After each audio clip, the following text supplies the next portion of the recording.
Good morning friends. మనకి ఈ మధ్య పని తక్కువగా ఉంది. పని తక్కువగా ఉన్నప్పుడు మనం ఖర్చులు ఎలా తగ్గించుకోవాలి అనేది నాకు ఎప్పటి నుంచో తెలిసిన విద్య అనమాట. మేము నలుగురు ఇంట్లో ఉన్నాం. ఇప్పుడు అబ్బాయి కూడా అప్పుడప్పుడు మన పండగకు వచ్చాడు. అప్పుడు నలుగురు ఉన్నాం కదా. ఉన్నప్పుడు వెళ్ళాడు.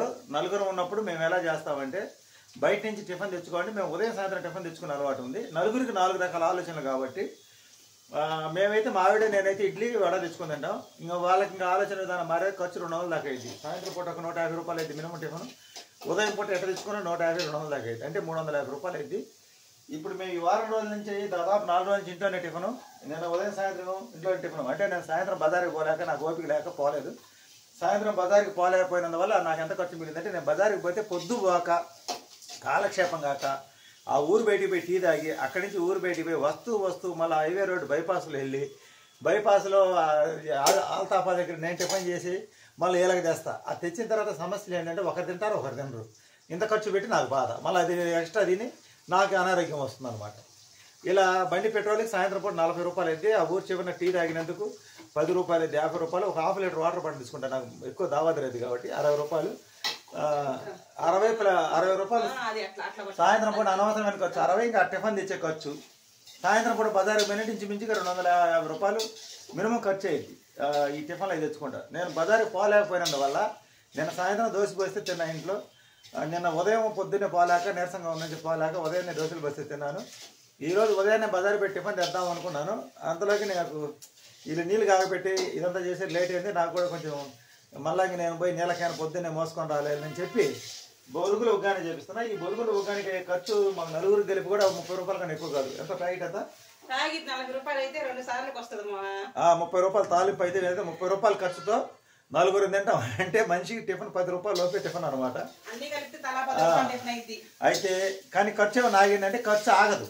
ఈరోజు నాకు షర్ట్లు లేవని ఆన్లైన్లో షర్ట్ తెప్పించుకుంటున్నా. నేను ఈ 2 రోజులు మిగిలించుకున్న డబ్బులు కొత్త షర్ట్ వస్తుంది. అంటే మన అవసరాలు ఆగవు కాబట్టి అవసరాలు అడ్జస్ట్మెంట్ చేసుకోవాలి. కొన్నింటిని తగ్గించుకోవాలి. కొన్నింటిని కొనాలనుకుంటే కొన్నింటిని తగ్గించుకోవాలి. అంటే బజారీకి పోయినంత వరకు ఓకే. బజారీకి పోయి పని చూసుకోండి. మనకి ఏవే అవసరమో అవి తీసుకొచ్చుకుంటే ఓకే. మా ఆయన అట్ట కాదు. ఇంకా అప్పటికప్పుడే పురుగు తొలుస్తుంది. ఏదైనా తినాలనిపిస్తుంది. ఇంకా రూట్ మార్చేస్తాడు. అప్పుడు ఏమైందంటే వేస్ట్ ఖర్చు అవుతుంది. అసలు సమస్య అంతా కారణం ఏంటంటే పని లేకపోవడం.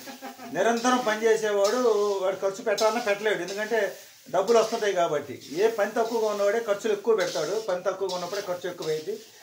ఎక్కువ ఖర్చు పెట్టి కాలక్షేపం కోసం ఏ పెడితే తిని అనారోగ్యాలు తెచ్చుకొని మళ్ళీ హాస్పిటల్ ఖర్చు కూడా పెట్టుకోవాలి.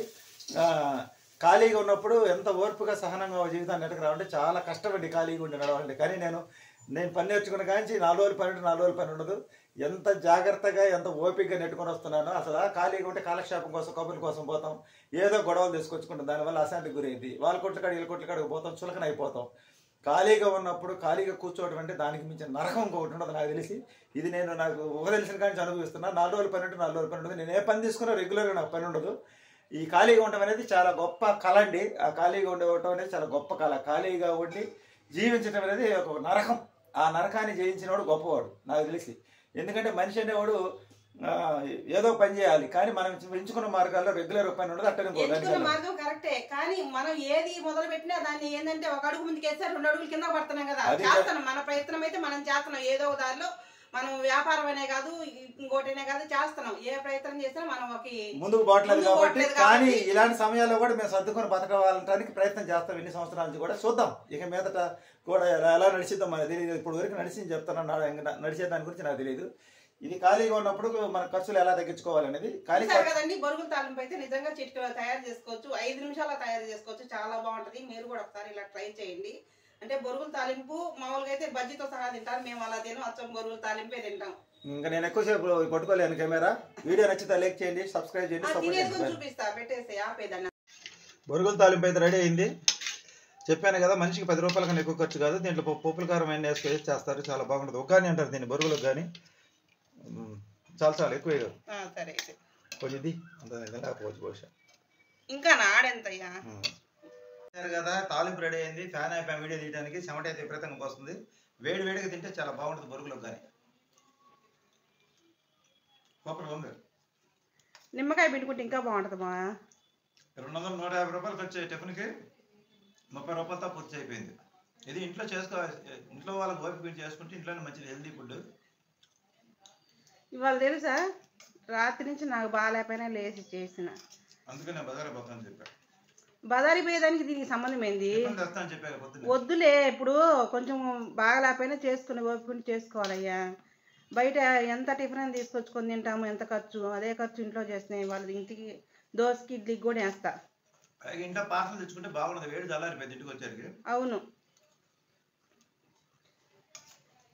ఇంక మరీ బాగలేనప్పుడు తీసుకొచ్చుకోవాలి, కానీ కొంచెం చేసుకునే ఓపుకున్నప్పుడు ఇంట్లోనే చేసుకోవాలా. ఇదండి బొరుగుల తాలింపు అయితే మాత్రం నిజంగా నా ఛానల్ అయితే ఫుల్ వీడియో ఉంది, కావాలంటే చూడండి. ఇది ఈరోజు వీడియో. నచ్చితే లైక్ చేయండి, సపోర్ట్ చేయండి, సబ్స్క్రైబ్ చేయండి. Bye bye, thank you.